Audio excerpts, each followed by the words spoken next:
कर रहा था। मेरा मालिक का आदेश है, मेरा मालिक का आदेश है किस बसार में बिना कर कफन की कोई मुर्दा का दाह संस्कार नहीं कर सकता है।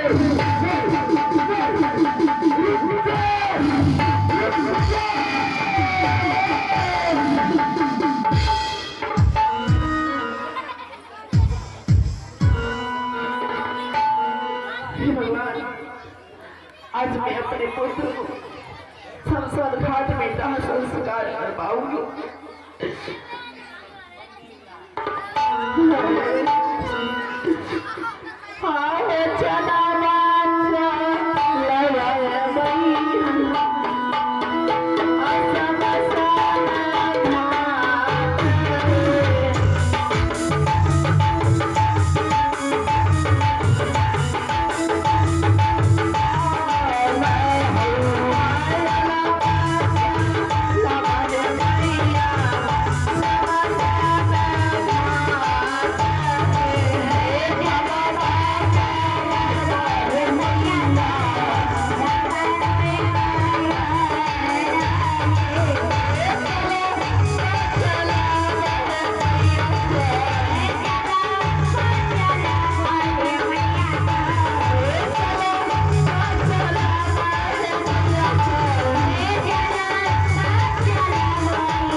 और मैं अपने पुत्र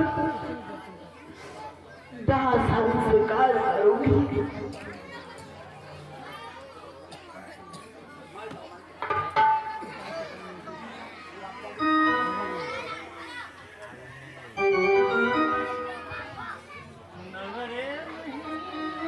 हेलो हेलो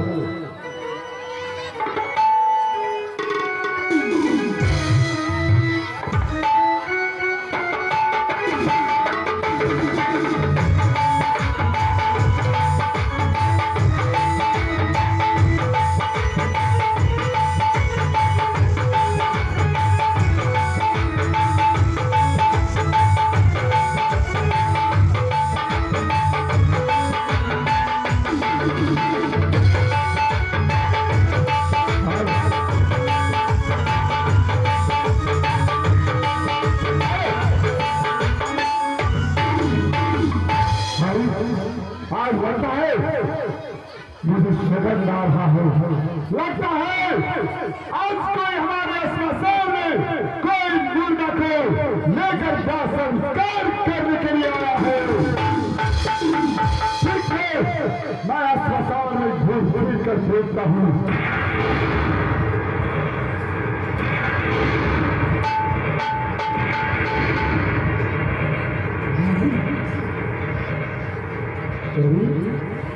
बिल्कुल बिल्कुल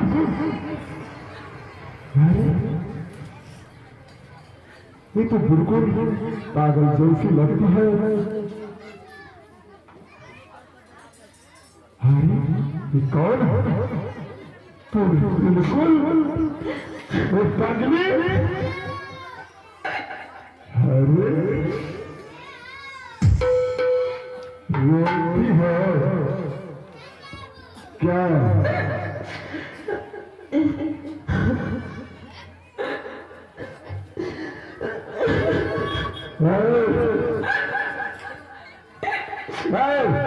कौन हो तुम जो हमारे स्मशान में रोती है, जो हमारे स्मशान पर आता है मुर्दा का दाह संस्कार करने के लिए? मेरी आंख से आंसू नहीं बहाता है। क्या बात है? किस लिए आज तुम हमारे स्मशान पर रो रही हो? मालिक, आज मैं इस श्मशान घाट में इसलिए रो रही हूँ कि मेरे पुत्र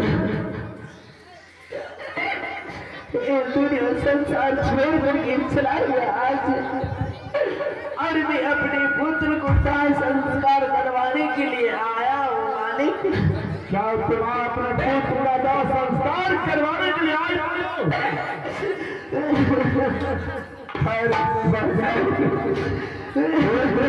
संस्कार करने के लिए हमारे स्मशान आई हो?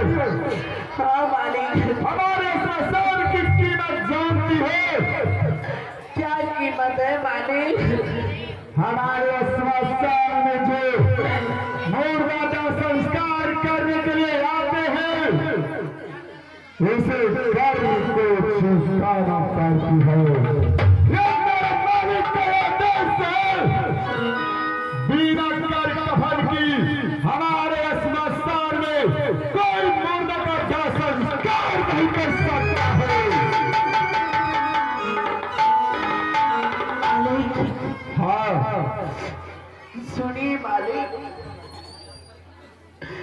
मेरे पास एक फूटी कौड़ी नहीं है मालिक। क्या तुम्हारे पास एक फूटी कौड़ी नहीं है? नहीं मालिक, आपको मैं कफन के लिए कहाँ से मैं दूँ कपड़े?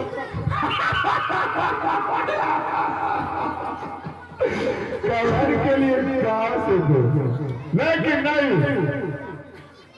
मेरा मालिक का आदेश है, मैं अपने मालिक के आदेश को पूरा करूंगा। बिना कर की, बिना कफन की कोई मुर्दा का संस्कार हमारे स्मशान में नहीं कर सकते हो। मालिक, हाँ, सिर्फ मेरे पास